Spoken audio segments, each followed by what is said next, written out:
Et on se retrouvera à chaque fois pour défendre nos droits. Et on sait comment on fera. On n'a pas peur justement de la répression. Macron qui veut pas qu'on manifeste. Le préfet qui veut pas qu'on manifeste. Mais nous, on sera là. On sera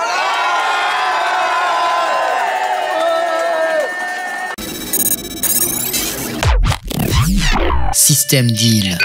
Certains étaient un peu frileux quant à l'utilisation du mot dictature, voire tyrannie. Ce mot semblait excessif par rapport à ce que vivaient d'autres citoyens dans des pays beaucoup plus liberticides, mais un nouveau palier a été franchi à Besançon. Cette petite bourgade de 116 000 habitants héberge un préfet qui veut être plus roi que le roi. Jean-François Colombet, qui est préfet du Doubs depuis seulement quelques mois, a décidé qu'il ne voulait plus voir de manifestants anti-pass sanitaire dans la capitale comtoise. Dès la semaine dernière, le samedi 27 novembre, les forces de l'ordre ont fait du zèle. Ils ont nassé les manifestants en fin de parcours et les ont verbalisés. Certaines personnes ont même eu 3 amendes. Une amende pour non-port du masque en extérieur dans une zone dense. C'est une nouveauté dans le Doubs depuis le 27 novembre justement. Une amende pour manifestation illégale, donc non déclarée. Et une contravention pour l'intrusion au marché de Noël sans passe sanitaire. J'ai fait une vidéo sur le sujet, je vous laisse aller la regarder. Le lien en description. Au total, ça représente, si vous avez eu plusieurs amendes, plus de 400 €. Le but est clairement de dissuader les gens de revenir, parce que quand tu payes 135 ou quand tu payes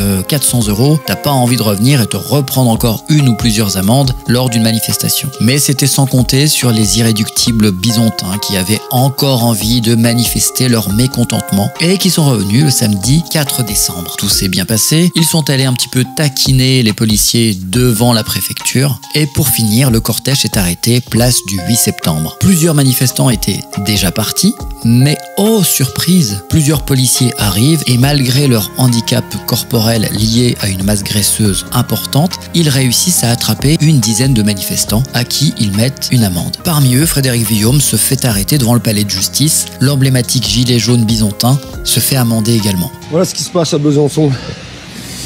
La milice c'est là. Ils arrêtent les gens pour non-port du masque. Par rapport à la manifestation, regardez-les.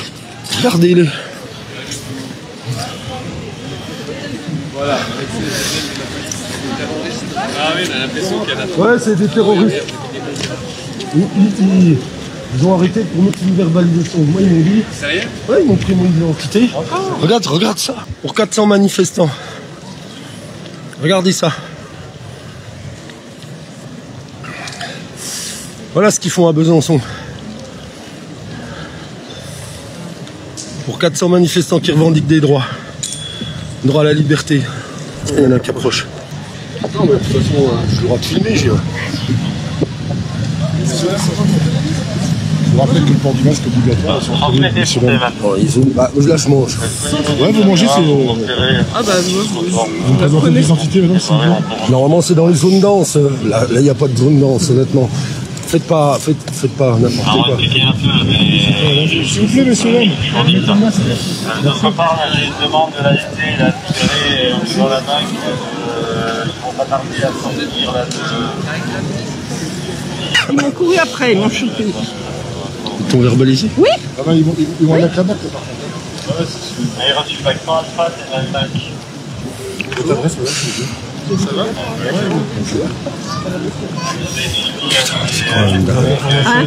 C'est dingue. Ils m'ont couru après jusque dans la rue là-bas.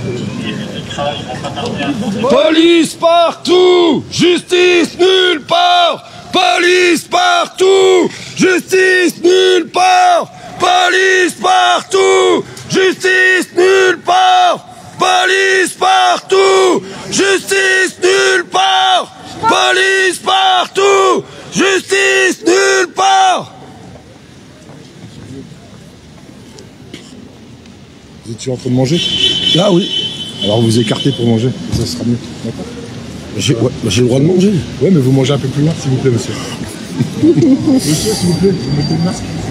Alors oui, il y a un souci. Le but est clairement de casser le mouvement et de stopper par tous les moyens les manifestants anti-pass sanitaire. Pourquoi la police se déploie maintenant sur les manifestations à Besançon? Pour la bonne et simple raison qu'ils sont en position de force. Il ne reste plus que 200 à 400 voire 500 personnes lors des manifestations. C'est beaucoup plus simple pour eux d'intervenir. Ils ne le faisaient pas quand on était des milliers. On est même monté jusqu'à 6000 personnes. Jamais ils ont osé venir nous interpeller pendant ces périodes. La liberté d'expression est en péril, la liberté de manifester est en danger et il est important pour moi de le signaler. Jean-François Colombet, le préfet du Doubs, c'est pas un nom que vous devez retenir, ça sert à rien. De toute façon, ces gens-là, c'est des pistonnés, c'est des carriéristes, ils sont là juste pour bénéficier d'un tremplin. Dès qu'un poste est plus intéressant, ils disparaissent. Ce ne sont que des larbins, des susboules du gouvernement. Par exemple, qui se rappelle du précédent préfet Joël Mathurin? Réponse: personne. Je voulais également revenir sur la presse locale et nationale qui n'arrête pas de stigmatiser les personnes non vaccinées et les manifestants anti-pass. Par exemple, le torchon L'Est républicain nous dit: les verbalisations tombent sur les anti-pass non masqués. Le non-port du masque par des anti-pass a déjà généré plus de 200 verbalisations, à mon avis fake news.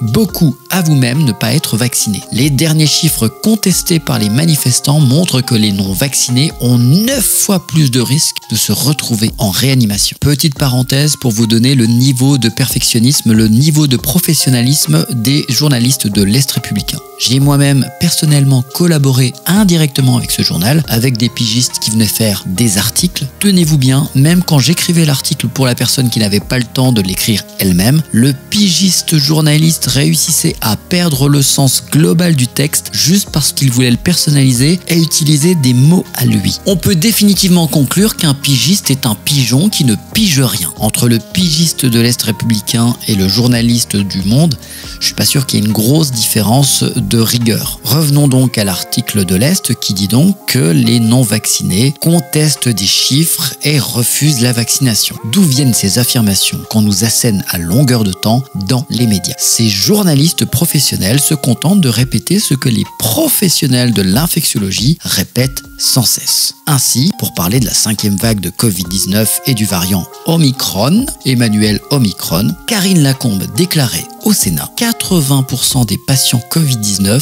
admis à l'hôpital ne sont pas vaccinés. Pour le moment, la progression de l'épidémie en France est avant tout liée au variant Delta. Nous ne sommes pas submergés, constate l'infectiologue Karine Lacombe. Elle souligne que 80% des patients Covid-19 admis à l'hôpital ne sont pas vaccinés. Quant aux 20% restants vaccinés, la chef de service, Karine Lacombe, celle qui a reçu une légion d'horreur, elle explique cela par l'existence de facteurs de risque ou de comorbidité ou encore l'ancienneté de la deuxième injection. Ça fonctionne ou ça fonctionne pas? Figurez-vous qu'un journal complotiste nommé Libération est venu contredire Karine Lacombe. Check News, fact-checking. Covid-19, est-il vrai que 80% des hospitalisations concernent des non-vaccinés, comme le dit Karine Lacombe et comme le disent l'ensemble des médecins de plateau sur quasiment toutes les chaînes d'infos sans qu'ils soient contredits par les journalistes d'État? Lors d'une intervention devant une commission du Sénat, l'infectiologue a expliqué que 80% des personnes qui arrivent à l'hôpital avec une Covid-19 ne sont pas vaccinées. Un chiffre aujourd'hui largement caduc. Traduction, un chiffre complètement faux. D'ailleurs, au tout départ, la France était toute contente de dire que c'était pas comme les autres pays. On avait quand même d'autres pays qui nous prouvaient que la part des non-vaccinés versus les vaccinés allait s'inverser, ce qui était le cas en Israël notamment, notre pays modèle. Libération nous dit, et c'est effectivement ce qui s'est passé au tout début des décomptes effectués par la direction de la recherche, des études, de l'évaluation et des statistiques, la DREES, début juin, la part des non-vaccinés dans les entrées quotidiennes en hospitalisation conventionnelle était encore ultra majoritaire, 85%, idem pour les entrées en soins critiques, 84%, ou les décès hospitaliers, 86%. Mais depuis l'extension de la couverture vaccinale en France, 75% de la population, dont 90% des adultes,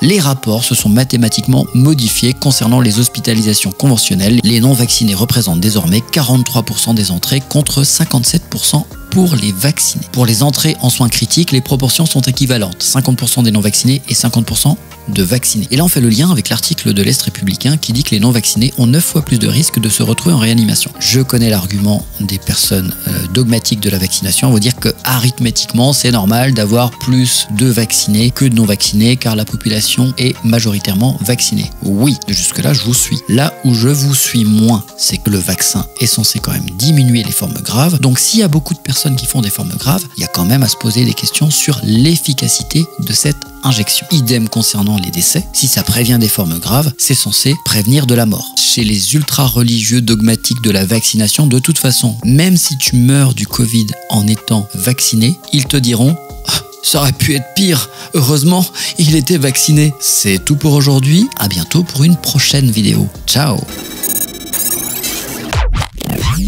Système Deal. Humour, réflexion, musique. Zéro censure.